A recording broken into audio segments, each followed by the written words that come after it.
Pembacaan Alkitab tanggal 17 Desember tahun 2024, hari ke-352. Bilangan pasal 16.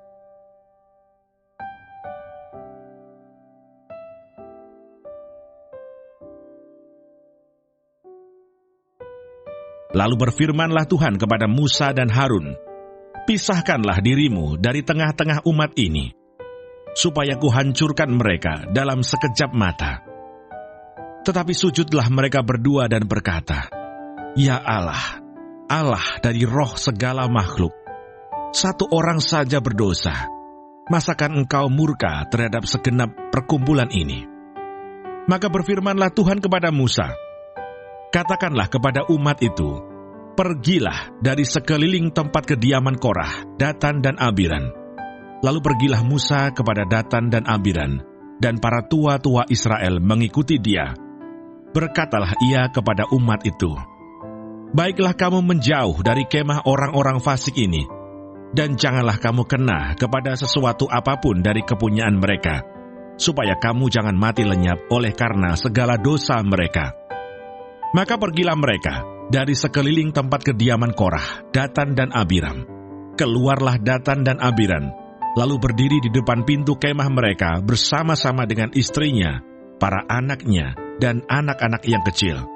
Sesudah itu berkatalah Musa, "Dari hal inilah kamu akan tahu bahwa aku diutus Tuhan untuk melakukan segala perbuatan ini, dan hal itu bukanlah dari hatiku sendiri.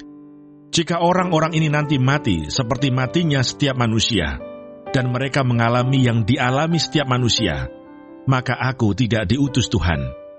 Tetapi jika Tuhan akan menjadikan sesuatu yang belum pernah terjadi, dan tanah mengangakan mulutnya dan menelan mereka beserta segala kepunyaan mereka, sehingga mereka hidup-hidup turun ke dunia orang mati, maka kamu akan tahu bahwa orang-orang ini telah menista Tuhan." Baru saja ia selesai mengucapkan segala perkataan itu, maka terbelahlah tanah yang di bawah mereka, dan bumi membuka mulutnya dan menelan mereka dengan seisi rumahnya, dan dengan semua orang yang ada pada Korah, dan dengan segala harta milik mereka. Demikianlah mereka dengan semua orang yang ada pada mereka turun hidup-hidup ke dunia orang mati, dan bumi menutupi mereka, sehingga mereka binasa dari tengah-tengah jemaah itu. Dan semua orang Israel yang di sekeliling mereka berlarian mendengar teriak mereka, sebab kata mereka, "Jangan-jangan bumi menelan kita juga." Lagi keluarlah api berasal daripada Tuhan, lalu memakan habis ke 250 orang yang mempersembahkan ukupan itu.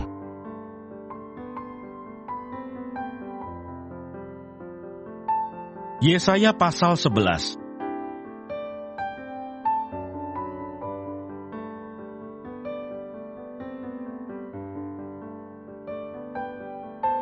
Raja damai akan datang. Suatu tunas akan keluar dari tunggul Isai, dan taruk yang akan tumbuh dari pangkalnya akan berbuah. Roh Tuhan akan ada padanya, roh hikmat dan pengertian, roh nasihat dan keperkasaan, roh pengenalan dan takut akan Tuhan. Iya, kesenangannya ialah takut akan Tuhan. Ia tidak akan menghakimi dengan sekilas pandang saja, atau menjatuhkan keputusan menurut kata orang. Tetapi ia akan menghakimi orang-orang lemah dengan keadilan, dan akan menjatuhkan keputusan terhadap orang-orang yang tertindas di negeri dengan kejujuran. Ia akan menghajar bumi dengan perkataannya seperti dengan tongkat, dan dengan nafas mulutnya ia akan membunuh orang fasik. Ia tidak akan menyimpang dari kebenaran dan kesetiaan, seperti ikat pinggang tetap terikat pada pinggang. Serigala akan tinggal bersama domba, dan macan tutul akan berbaring di samping kambing.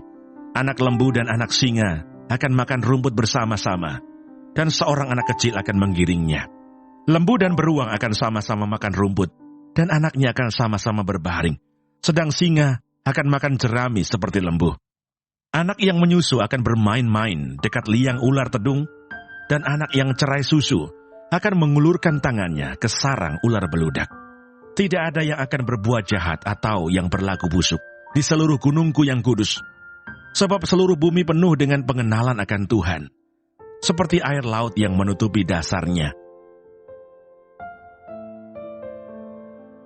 Kisah Para Rasul pasal 28.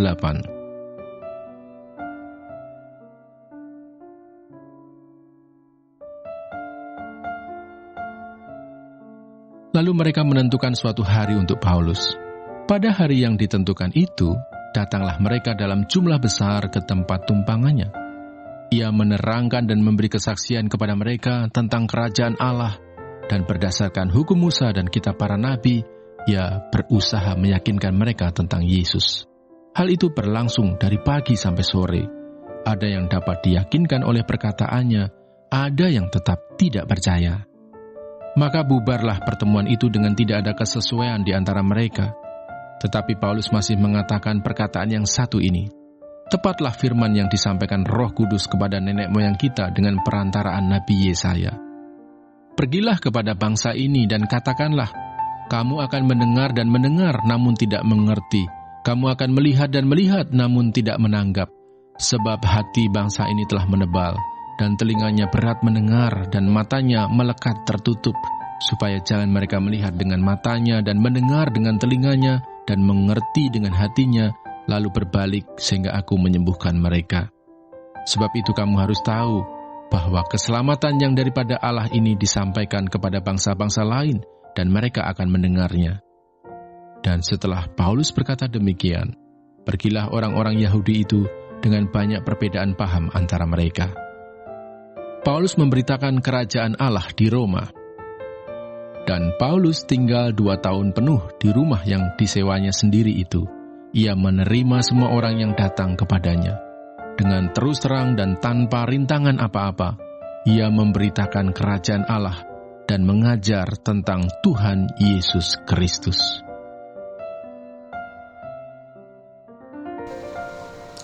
Tema minggu ini, sukacita besar Natal.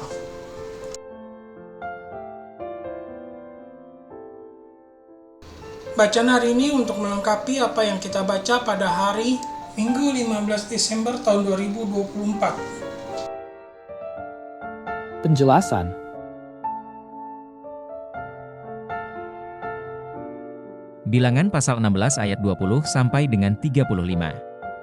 Bagian ini melanjutkan kisah pemberontakan Korah, Datan, dan Abiram. Tuhan menunjukkan kekudusannya dengan menghukum mereka secara langsung. Bumi terbelah dan menelan mereka serta keluarga mereka, sementara api menghanguskan 250 orang yang mempersembahkan ukupan. Peristiwa ini menegaskan bahwa Tuhan tidak akan mentolerir pemberontakan terhadap otoritasnya dan bahwa hanya Dia yang berhak menentukan siapa yang melayaninya. Sukacita Natal mengingatkan kita bahwa Allah yang kudus dan berdaulat telah memberikan Kristus sebagai imam besar dan juru selamat, yang menjadi jembatan pengampunan bagi manusia yang berdosa. Yesaya pasal 11 ayat 1 sampai dengan 9. Nubuat tentang Mesias yang berasal dari keturunan Isai menunjukkan sifat-sifat ilahinya, kebijaksanaan, pengertian, nasihat, keperkasaan, pengetahuan, dan takut akan Tuhan. Yesaya menggambarkan zaman Mesias sebagai era damai sejahtera yang luar biasa, di mana hubungan manusia dengan sesama, alam, dan Allah dipulihkan. Sukacita besar Natal terwujud dalam janji pemulihan ini, yang dimulai dengan kelahiran Kristus sebagai Raja Damai. Kisah Para Rasul pasal 28 ayat 23 sampai dengan 31. Rasul Paulus mengakhiri pelayanannya dengan memberitakan kerajaan Allah kepada orang-orang Yahudi di Roma. Beberapa menerima pesannya, sementara yang lain menolak. Paulus mengutip Yesaya pasal 6 untuk menunjukkan kebutaan rohani mereka tetapi menegaskan bahwa keselamatan dari Allah juga tersedia bagi bangsa-bangsa lain. Sukacita besar Natal mencakup berita baik bahwa keselamatan adalah untuk semua orang yang percaya kepada Kristus, tidak terbatas pada satu kelompok saja. Renungan. Ketiga bacaan ini mengajarkan beberapa hal penting tentang sukacita besar Natal. Pertama, kesetiaan Allah dalam kekudusan dan keadilannya, Bilangan pasal 16. Sukacita besar Natal dimulai dari pengakuan bahwa Allah yang kudus telah mengutus Kristus untuk menyelamatkan kita dari hukuman dosa. Kedua, damai sejahtera yang dibawa oleh Mesias, Yesaya pasal 11. Sukacita Natal adalah pengharapan akan dunia yang dipulihkan di bawah pemerintahan Kristus. Dan yang ketiga, keselamatan yang universal melalui Kristus, Kisah Para Rasul pasal 28. Sukacita besar Natal adalah kabar bahwa keselamatan tersedia bagi siapa saja yang membuka hati untuk menerima Kristus. Refleksi. Apakah saya menghormati kekudusan Tuhan dan hidup sesuai dengan kehendak-Nya? Bagaimana saya dapat menjadi pembawa damai Natal di tengah dunia yang penuh konflik? Apakah saya berkomitmen untuk menyebarkan sukacita keselamatan kepada semua orang, tanpa memandang latar belakang mereka? Kesimpulan. Tema Sukacita Besar Natal menekankan karya Allah yang kudus, kasih-Nya yang membawa damai, dan panggilan-Nya untuk menjangkau semua orang dengan berita keselamatan. Bilangan pasal 16 memperingatkan kita untuk menghormati kekudusan Tuhan. Yesaya pasal 11 memberi harapan akan damai sejahtera yang dibawa oleh Kristus, dan Kisah Para Rasul pasal 28 menegaskan bahwa keselamatan dalam Kristus adalah untuk semua bangsa. Marilah kita merayakan Natal dengan hati yang penuh sukacita atas keselamatan yang telah diberikan oleh Allah. Dalam semangat Natal, kita dipanggil untuk hidup kudus, menjadi pembawa damai, dan memberitakan kabar baik keselamatan kepada semua orang.